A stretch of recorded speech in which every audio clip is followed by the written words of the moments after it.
आज हम बात करने वाले हैं कॉस्ट ऑफ प्रेफरेंस शेयर। क्या है हमारा टॉपिक?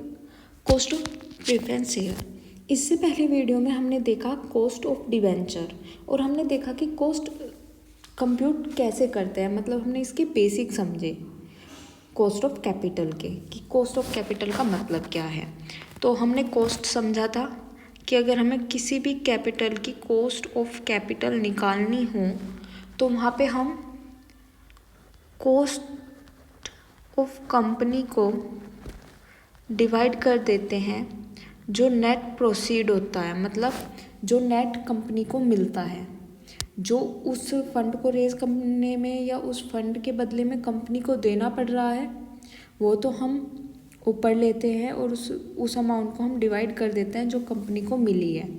और इसे मल्टीप्लाई 100 कर देंगे तो ये हमारी परसेंटेज आ जाएगी कॉस्ट ऑफ कैपिटल। क्योंकि हमने बात समझा था कि कॉस्ट ऑफ कैपिटल का मतलब यहाँ पे कोई ऐसा नहीं है कि प्रोडक्शन में कितनी कॉस्ट आ रही है, यहाँ पे ये है कि हमें मिनिमम कितना रिटर्न मिलना चाहिए, हमें वो वैल्यू कंप्यूट करनी है कॉस्ट ऑफ कैपिटल में कि हमारी कैपिटल की कॉस्ट कितनी होगी, मतलब मिनिमम हमें कितना रिटर्न मिलना चाहिए जो हम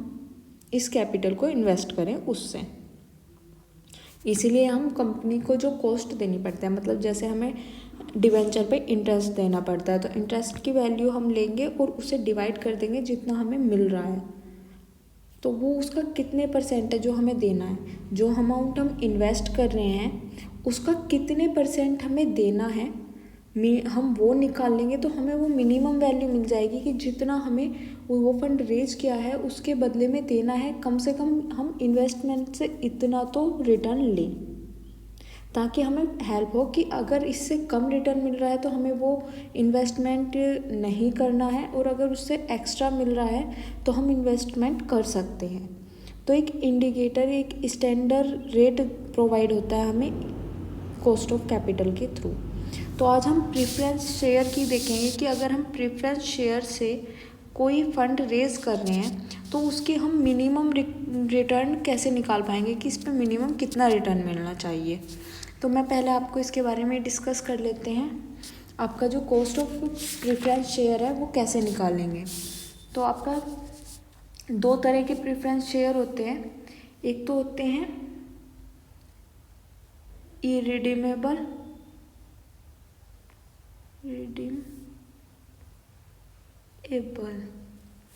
एंड दूसरे होते हैं रिडीमेबल। ओके, थोड़ा एडजस्ट कर लेना। तो इसका जो रिडीमेबल होते हैं मतलब क्या होता है, वो इरिडीमेबल ये वाले, इनका मतलब होता है कि जो रिडीम ही नहीं होंगे, मतलब उनकी कोई स्पेसिफाइड टाइम लिमिट नहीं होती कि इतने टाइम बाद हम प्रिंसिपल अमाउंट को भी पे कर देंगे जिस पर्सन से हमने वो फंड रेज किया है, तो यहाँ पे वो नहीं होता। तो इसका जो होता है कॉस्ट कैसे डिनोट करते हैं, of preference share KP is equal to, यहाँ पे होगा आपका डिविडेंड, जो भी आपका डिविडेंड दे रही होगी कंपनी, क्योंकि कंपनी देगी, जो कंपनी देती है वो ऊपर, जो कंपनी लेती है नेट प्रोसीड वो नीचे, मल्टीप्लाई बाय 100। और ध्यान रखना अगर यहाँ पे टैक्स है तो आप लोग क्या करेंगे, अगर टैक्स का आपको इफेक्ट नहीं दिया हुआ क्वेश्चन में तो फिर तो कोई दिक्कत नहीं, लेकिन अगर टैक्स का इफेक्ट दिया है तो यहाँ पे 1 माइनस टैक्स कर लेंगे। सॉरी नहीं, गलत हो गया, आपके वो उसमें था डिवेंचर में, याद रखना यहाँ पे नहीं होगा क्योंकि टैक्स पे करने के बाद डिविडेंड पे होता है। तो डिवेंचर पे तो टैक्स का बेनिफिट मिलता है, लेकिन डिविडेंड मतलब आपके शेयर्स पे टैक्स का बेनिफिट नहीं मिलता है। तो यहाँ पे सिर्फ मल्टीप्लाई बाय 100 होगा, इस बात को ध्यान रखना। मैं डिवेंचर पे पहुँच गई थी, चलो आपका भी ये डाउट क्लियर हो गया होगा कि कभी भी शेयर में टैक्स का इफेक्ट नहीं आता, क्योंकि शेयर का जो डिविडेंड पे करती है कंपनी, वो टैक्स पे करने के बाद जो अमाउंट बचती है उसमें से डिविडेंड डिस्ट्रीब्यूट होता है, तो इसमें टैक्स का कोई बेनिफिट नहीं मिलता। लेकिन हाँ, इंटरेस्ट में टैक्स का बेनिफिट मिलता है, क्योंकि जब प्रॉफिट निकालते हैं तो इंटरेस्ट माइनस करके प्रॉफिट निकालते हैं, तो उस प्रॉफिट में वो टैक्स का बेनिफिट मिल जाता है। लेकिन डिविडेंड क्योंकि टैक्स पे करने के बाद पे करते हैं तो यहाँ पे टैक्स का बेनिफिट नहीं होता, इसलिए 1 माइनस टैक्स इफेक्ट भी नहीं लेंगे, मतलब 1 माइनस टैक्स नहीं लेंगे।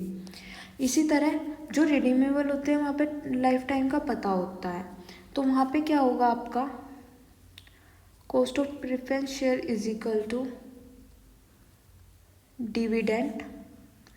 प्लस जो भी मार्केट वैल्यू होगी माइनस नेट प्रोसीड अपॉन में जो भी वैल्यू होगी, देन बटे में market value plus net proceed by 2। अब इसे समझना, ये वाला ये जो आपका मेन केपी हमें यहाँ पे लिखना चाहिए केपी। इस केस में क्या हुआ कि हमें पता है कि इतने टाइम बाद हम प्रिंसिपल अमाउंट को भी देंगे, मतलब उसकी जो अमाउंट है वो भी देंगे। तो क्या होगा, आप डिविडेंड तो देंगे ही, कंपनी डिविडेंड तो उसे ईयरली बेसिस देना ही है, तो वो डिविडेंड प्लस जो मार्केट वैल्यू होगी उस शेयर की और जो नेट प्रोसीड होगी, मतलब कंपनी को मिला तो इतना है नेट प्रोसीड जितना और मार्केट वैल्यू इतनी है, तो जो मार्केट वैल्यू एक्स्ट्रा होगी नेट प्रोसीड से उसकी भी तो वैल्यू पे करेगी ना कंपनी, तो वो अपॉन एन, मतलब ईयरली निकालना है ना। अगर 5 साल में दे रहे हैं, मार्केट वैल्यू माना हमने 100 रुपये तो कंपनी ने लिए थे, लेकिन जिस टाइम दे रही है वो हो गए हैं 150 और 5 साल बाद कंपनी दे रही है, तो क्या होगा यहाँ पे ध्यान से देखो, कंपनी ने 100 रुपये लिए लेकिन मार्केट वैल्यू हो गई 150 और 5 साल बाद रिडीम करने थे वो, तो क्या होगा, इनका डिफरेंस 50 आएगा। 50 को 5 से डिवाइड करेंगे तो ये आ जाएगा आपका 10। तो इस तरह से यहाँ पे क्या होगा, कंपनी को ये 10 रुपीज़ और पे करने पड़ेंगे पर ईयरली, ये 10 उसके साथ एक्स्ट्रा कंपनी को ये भी देने पड़ेंगे डिविडेंड के साथ, पर ईयर के हिसाब से 10 रुपीज़। तो ये यहाँ पे हो गया, इतना कंपनी को देना है अपॉन में। अब जो कंपनी को अमाउंट मिली वो ले या जो उसकी मार्केट वैल्यू है वो ले, इसमें बड़ी कन्फ्यूज़न हुई, तो इन्होंने क्या काम करा, एक एवरेज ले लिया दोनों का कि कंपनी को हम मानते हैं इतना मिला, ओके,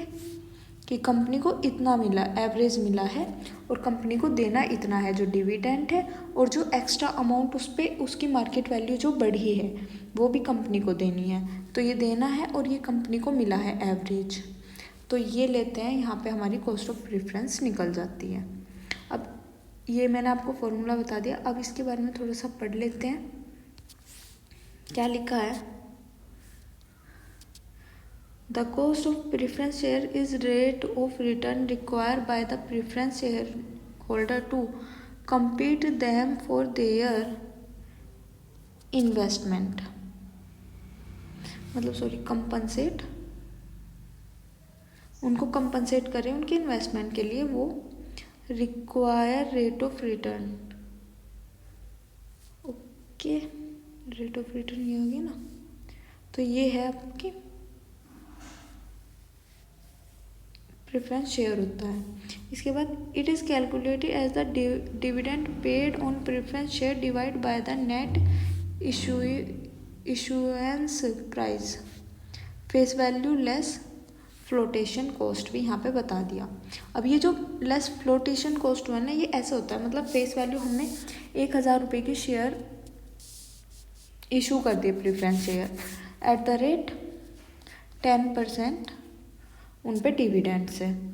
तो होता क्या है, इन्हें इशू करने में फ्लोटेशन, मतलब एडवर्टाइज में, इनका प्रोस्पेक्ट इशू करने में और जो भी डॉक्यूमेंट की कॉस्ट और ये सब आती है, तो वो इसमें से मानना है इसकी जो भी इशू करे उस पे 200 की ये कॉस्ट आ गई, तो ये कॉस्ट लेस कर देंगे, तो जो अमाउंट आएगी वो हमारी नेट प्रोसीड होगी कि कंपनी ने इतना खर्चा किया था इसे फंड को रेज करने के लिए, और उसमें से वो खर्चा माइनस कर देंगे, तो कंपनी को इतनी अमाउंट पे हुई है इससे, अपने प्रेफरेंस शेयर से, हमें वो निकल के आ जाती है। फॉर्मूला बता दिया। अब यहाँ पे एक बात बताई, dividend per preference share annual dividend paid on each preference share, मतलब क्या है, जो डिविडेंड होगा वो एनुअल डिविडेंड होगा जो पेड किया जाएगा। और ये बताया net issuance price the face value of preference share less the flotation cost, जो हम अभी पढ़ के आए कि फेस वैल्यू जो होगी शेयर की उसमें से फ्लोटेशन कॉस्ट लेस कर देंगे तो वही नेट इंश्योरेंस प्राइस होगा। अब हम इसका एक एग्जांपल देखते हैं। क्वेश्चन में दिया हुआ है dividend per preference share ₹5, face value ₹100, flotation cost ₹2 और नेट इंश्योरेंस प्राइस क्या होगा। भाई देखो फेस वैल्यू में से माइनस कर दो, ये निकाला है, फेस वैल्यू 100 है और ये फ्लोटेशन कॉस्ट 2, तो ये हो गया 98। अब हमारा फॉर्मूला क्या था, हमें देना क्या है डिविडेंड। डिविडेंड ₹5 है, कंपनी को मिल कितने रहे हैं, फ्लोटेशन कॉस्ट माइनस कर दी तो ये ₹98 मिल रहे हैं। यहाँ से मल्टीप्लाई बाय 100 तो ये आ गया 5.1%। ओके, तो ये ध्यान रखना।